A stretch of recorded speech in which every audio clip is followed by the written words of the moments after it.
এই পৰীক্ষাত পাছ ফেলৰ কোনো কথা নাই একাদশ শ্ৰেণীত কোনো ছাত্ৰ ফেইল নকৰে প্ৰত্যেকে অট'মেটিক 2 নম্বৰেই নাপাওক তেওঁ দ্বাদশ শ্ৰেণীলৈ তেওঁ উত্তীৰ্ণ হয় কিন্তু তেওঁলোকৰ যিটো একাদশ শ্ৰেণীৰ ইভালুৱেশ্যন হয় তাত 2 নম্বৰ পায় তাৰ এখন এইটো ৱেবছাইটৰ পৰা তেওঁলোকে ডাউনলোড কৰি ল'ব পাৰে ছাত্ৰ ছাত্ৰীসকলে নিজৰ কাৰণে নিজৰ এছেছমেণ্টৰ কাৰণে বা শিক্ষকসকলেও ছাত্ৰ ছাত্ৰীসকলৰ প্ৰগ্ৰেছটো তেওঁলোকৰ লাৰ্ণিং আউটকামটো জানিবৰ কাৰণে কিন্তু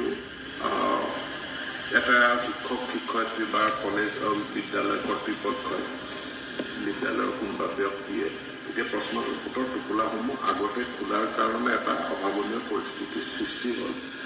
গতিকে পৰীক্ষাটো পুনৰ অনুষ্ঠিত হ'ব আৰু এই পৰীক্ষাটো অমুক মাহতে অনুষ্ঠিত হ'ব লাগে বুলি কোনো কথা নাই ইয়াত মে মাহতো হ'ব পাৰে জুন মাহতো হ'ব পাৰে কাৰণ যেহেতু ই পাছ ফেইল স্টুডেন্টস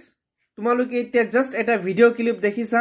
এখন এটা ইন্টাৰভিউৰ ভিডিও ক্লিপ আছিলে আৰু এখন আমাৰ শিক্ষা মন্ত্ৰী ডক্টৰ ৰমেশ পেগু ছাৰে আজি মিডিয়াত দিছিলে আজি এই ভিডিও ক্লিপত তোমালোকে স্পষ্ট গম পাইছে যে তেখেতে স্পষ্ট ঘোষণা কৰিছে যে সকলো ছাত্ৰ ছাত্ৰীয়ে এইবাৰ যি সকল এইচএস ফাৰ্ষ্ট ইয়াৰত পঢ়ি আছে অথবা কেইটামান পৰীক্ষা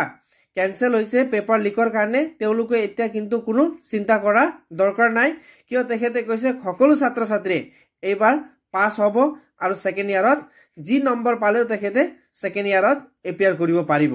আৰু তেখেতে স্পষ্ট কৈছে যে এখন এটা এক্সাম হয় বাকিখিনি যিখিনি পেপাৰ আছে এইখিনি এক্সামটো পাতা হ'ব কিন্তু সকলো ছাত্ৰ ছাত্ৰীয়ে সেকেন্ড ইয়াৰত পাছ হ'ব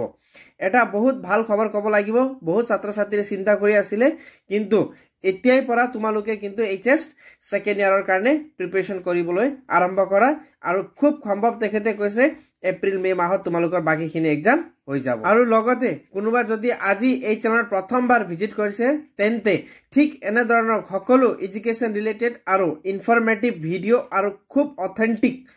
ইনফৰমেশ্যন এই চেনেলত দিয়া হয় ইয়াৰ কাৰণে তোমালোকে কাইণ্ডলি চেনেলটো সাবস্ক্ৰাইব কৰিবা আৰু সাপোৰ্ট কৰিব thank you for watching the video'